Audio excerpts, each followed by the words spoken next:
உங்கள் வீடு தேடி வரும் அரசு. உங்களுடன் ஸ்டாலின். திண்டுக்கல் மாவட்டம் கொடைக்கானலில் திடீரென பனிமூட்டத்துடன் சாரல் மழை பெய்ததால் எதிரே வரும் வாகனங்கள் கூட தெரியாத சூழல் ஏற்பட்டது. இது தொடர்பான கூடுதல் விவரங்களோடு இணைகிறார் எமது செய்தியாளர் குறிஞ்சிவேல். வணக்கம். மேலும் விவரம். நிச்சயமாக, அதாவது திண்டுக்கல் மாவட்டம் கொடைக்கானல் மலைப்பகுதிகளில் கடந்த சில தினங்களாகவே மழை இல்லாத நிலையில் வெயிலின் தாக்கம் சற்று அதிகமாக காணப்பட்டது. இதன் காரணமாக இங்குள்ள நீர்த்தேக்கம் மற்றும் நீர்நிலைகள் வறண்ட நிலையில் காணப்படுகிறது. இந்த நிலையில் இன்று காலை முதலே வானமேகத்துடன் காணப்பட்ட நிலையில் நண்பகல் வேளையில் அடர்ந்த பனிமூட்டத்துடன் தரையிறங்கி காணப்பட்டது. இதனால் எதிரே வருபவர்கள் கூட தெரியாத நிலையில் அடர்ந்த பனிமூட்டத்துடன் கூடிய லேசான சாரல் மழையும் பெய்ய தொடங்கியது.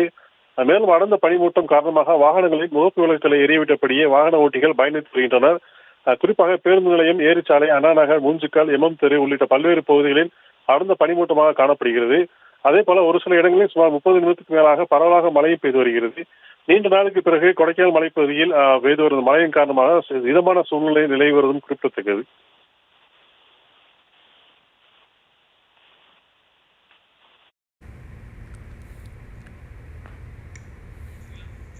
விவரங்களுக்கு நன்றி குறிஞ்சிவேல். உங்கள் வீடு தேடி வரும் அரசு. உங்களுடன் ஸ்டாலின்.